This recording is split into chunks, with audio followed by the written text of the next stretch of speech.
Hello students, welcome to my channel Kirti's coding. C language की इस series में आपका स्वागत है। आज हम आपको सी लैंग्वेज की इस सीरीज़ में आज की इस वीडियो लेक्चर में हम आपको कंट्रोल इंस्ट्रक्शन के पार्ट बी के बारे में डिटेल से बताने वाले हैं। डिसीजन कंट्रोल इंस्ट्रक्शन के बारे में आज आपको डिटेल से जानकारी मिलेगी। तो हम स्टार्ट करते हैं। Decision control instruction.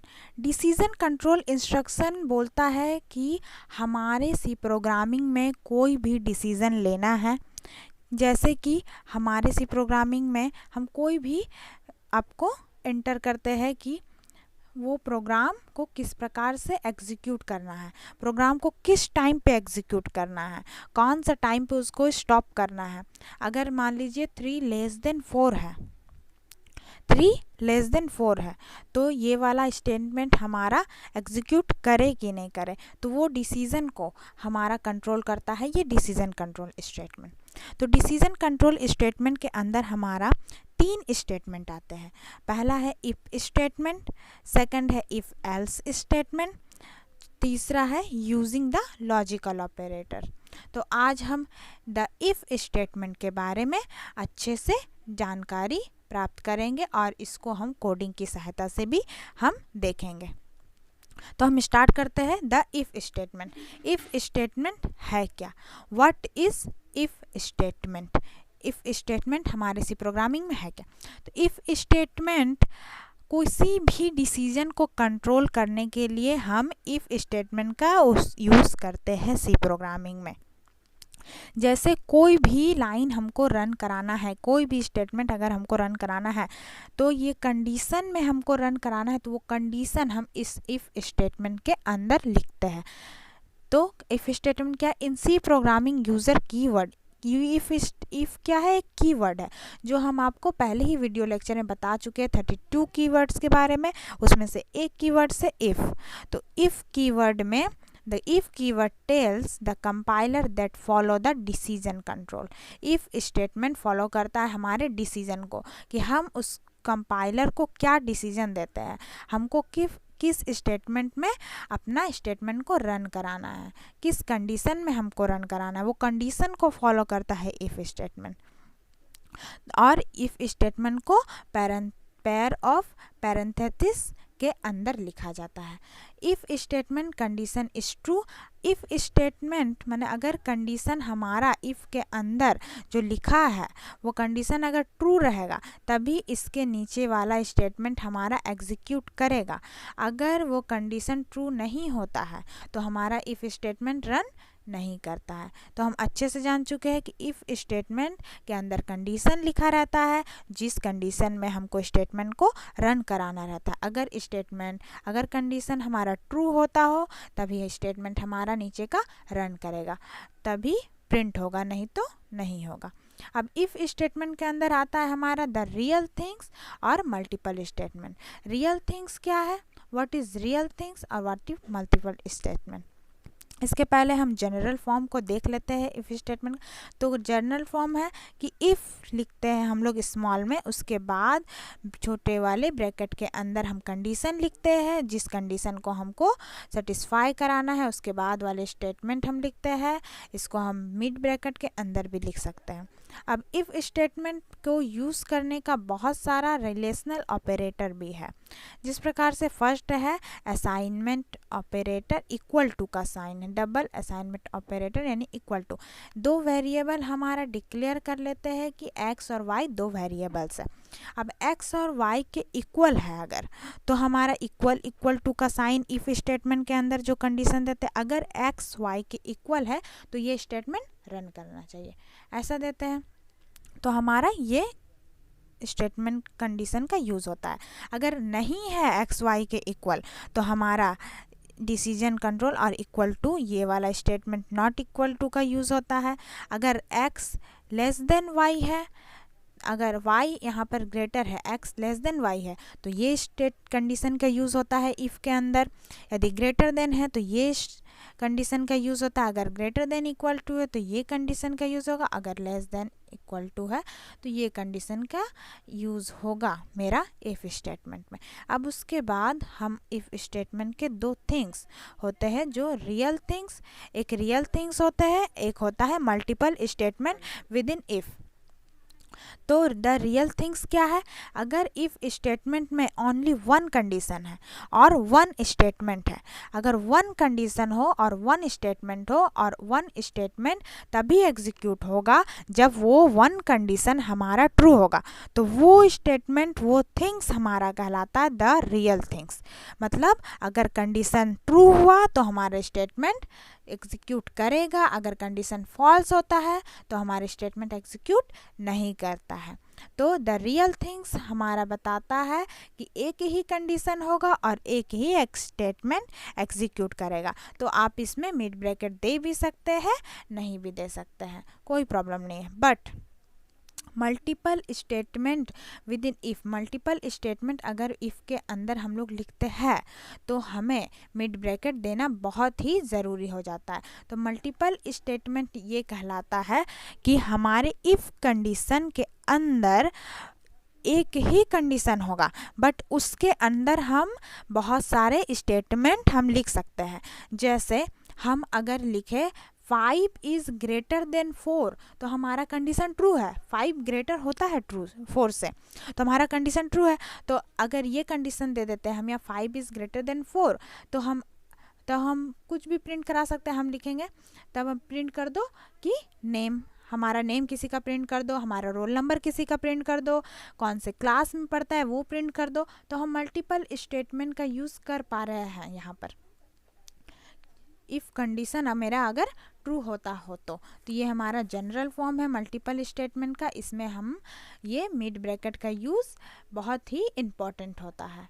और इस रियल थिंग्स में जहाँ पर मेरा एक कंडीशन होता है, एक स्टेटमेंट होता है, वहाँ पर हम रियल थिंग्स में हम मिड ब्रैकेट का यूज़ कर भी सकते हैं, नहीं भी कर सकते हैं।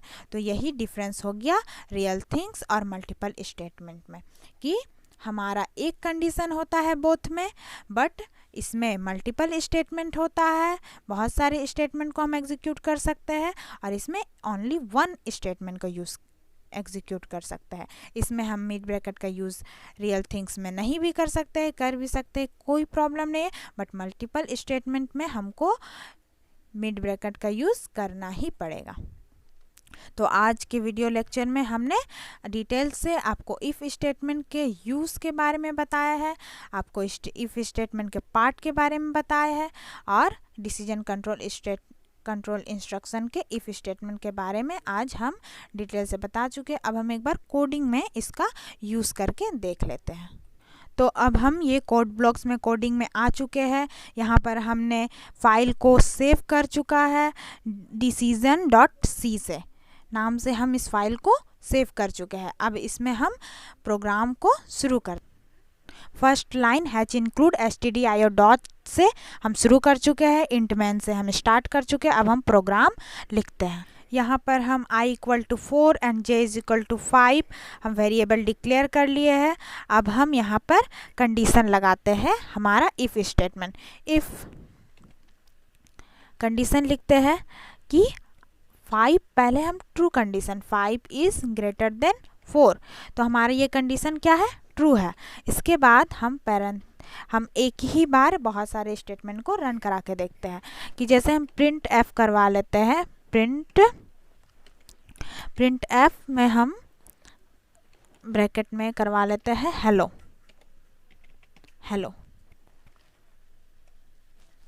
सेमीकोलन से एंड। फिर उसके बाद हम प्रिंट करवा लेते हैं प्रिंट एफ के अंदर। आपको प्रिंट एफ, स्कैन एफ सभी का यूज़ हम इसके आगे के वीडियो लेक्चर में हम बता चुके हैं। अब हम प्रिंट एफ जैसे कोडिंग, हेलो कोडिंग। अब हम इसको रिटर्न कर लेते हैं इसके वैल्यू को, ताकि हमको पता चल जाए। टी रिटर्न करते हैं। इसके बाद हम कंपाइल और रन कर, तो अब हम कंपाइल और रन करके देख लेते हैं। कंपाइल किए, कोई एरर नहीं है, रन किए तो हेलो कोडिंग, हमारा स्टेटमेंट ये ट्रू है कि 5 इज ग्रेटर देन 4, 4 से 5 बड़ा होता है, तो हमारा प्रिंट हो चुका है हेलो कोडिंग। तो ये हमारा स्टेटमेंट ट्रू हुआ, तो हमारा दोनों ही स्टेटमेंट यहाँ पर रन किया है। अब एक बार हम देखते हैं यहाँ पर ही फॉल्स स्टेटमेंट डाल के तो हमारा कोडिंग एग्जीक्यूट करता है कि नहीं, ये भी हम देख लेते हैं। यहाँ पर हम लेस देन का साइन दे देते हैं, लेस देन। अब उसके बाद हम कंपाइल और रन करते हैं तो देखिए यहाँ कुछ भी प्रिंट नहीं हुआ है, मतलब स्टेटमेंट हमारा रॉन्ग हुआ, तो यहाँ पर कोई भी स्टेटमेंट हमारा ना हेलो प्रिंट हुआ ना कोडिंग प्रिंट हुआ। स्टेटमेंट रॉन्ग हुआ यानी कोई भी प्रिंट नहीं हुआ है, मतलब इफ़ कंडीशन हमारा रॉन्ग है तो हेलो प्रिंट नहीं हुआ, लेकिन कोडिंग होना चाहिए था ऐसा हम सोच रहे, बट ये हम मिड ब्रैकेट के अंदर लिखे हैं तो हमारा ये प्रिंट नहीं हुआ। बट अगर हम इसको मिड ब्रैकेट से हटा देते हैं, इस मिड ब्रैकेट से कोडिंग को हटा देते हैं, तब हम देखते हैं प्रिंट होता है कि नहीं। हम ऐसा भी करके देख लेते हैं एक बार। तो अब कंपाइल रन करते हैं, देखिए कोडिंग प्रिंट हो चुका है। इफ़ स्टेटमेंट के मिड ब्रैकेट के अंदर हेलो लिखा हुआ है, कंडीशन फॉल्स है तो हेलो प्रिंट नहीं हुआ, बट यहाँ पर मिड ब्रैकेट के बाहर मेरा कोडिंग है, तो बाहर कोडिंग होने के कारण ये स्टेटमेंट के अंदर नहीं आता है, तो हमारा कोडिंग प्रिंट हुआ है। अब इसके बाद हम यहाँ इफ़ स्टेटमेंट अगर लगा के देखें, अगर ट्रू होता है तो हम देखते हैं कि वो प्रिंट होता है कि नहीं। इसके बाद हम ये देख लेते हैं एक बार फिर से स्टेटमेंट को ट्रू कर। अब देखिए हम एक फॉल्स स्टेटमेंट लिखे है, 5 इज़ लेस देन 4, 5 छोटा है 4 से, हेलो उसके अंदर प्रिंट होना चाहिए, और अगर ट्रू हुआ तो, और एक ट्रू स्टेटमेंट है 5 इज़ ग्रेटर देन 4, यहाँ पर ट्रू स्टेटमेंट है तो कोडिंग। तो अगर हमारा स्टेटमेंट फॉल्स होता हो तो हमारा हेलो प्रिंट नहीं होना चाहिए, अगर ट्रू होता है तो प्रिंट होना चाहिए। अब हम एक बार इसको कंपाइल रन करा के देख लेते हैं, तो हम देखते हैं कि देखिए हमारा कोडिंग ओनली प्रिंट हुआ है, मतलब जो स्टेटमेंट हमारा ट्रू होगा इफ़ कंडीशन में वही हमारा प्रिंट होगा, और यहाँ पर हेलो इसलिए प्रिंट नहीं हुआ है क्योंकि हमारा यहाँ पर कंडीशन फॉल्स है। तो हम बहुत सारा स्टेप से इसको इम्प्लीमेंट करके देख चुके हैं कि कौन सा स्टेटमेंट रन करेगा, कौन सा स्टेटमेंट रन नहीं करेगा, मल्टीपल स्टेटमेंट रन कब नहीं करता है, कब करता है। तो कोडिंग की सहायता से भी हम इफ़ स्टेटमेंट का यूज़ किस प्रकार से किया जाए ये हम अच्छे तरीक़ा से देख चुके हैं। तो कंट्रोल इंस्ट्रक्शन के डिसीजन कंट्रोल इंस्ट्रक्शन के पार्ट वन में इफ़ स्टेटमेंट के बारे में हमने डिटेल से जानकारी ले ली है। इफ़ स्टेटमेंट के बारे में रियल थिंग्स क्या है, मल्टीपल स्टेटमेंट क्या है, व्हाट इज़ इफ़ स्टेटमेंट, सभी चीज़ के बारे में हम अच्छे से देख चुके हैं। ये जितना भी नोट्स है ये हमारे स्क्रीन पे ये बहुत ही इम्पॉर्टेंट है, आप इसको नोट डाउन कर लीजिए ताकि आपको एग्ज़ाम में बहुत ही ये वाला नोट्स इम्पॉर्टेंट होने वाला है। ये सब क्वेश्चन बहुत ही आते हैं एग्ज़ाम में, इसके कोडिंग के बारे में आते हैं, कंडीशन के बारे में आते हैं, जनरल फॉर्म के बारे में आते हैं। तो आप इस सारे नोट्स को अपने कॉपी में नोट डाउन कर लीजिए, आप अपने प्रोग्राम में इसको एग्जीक्यूट करके देखिए।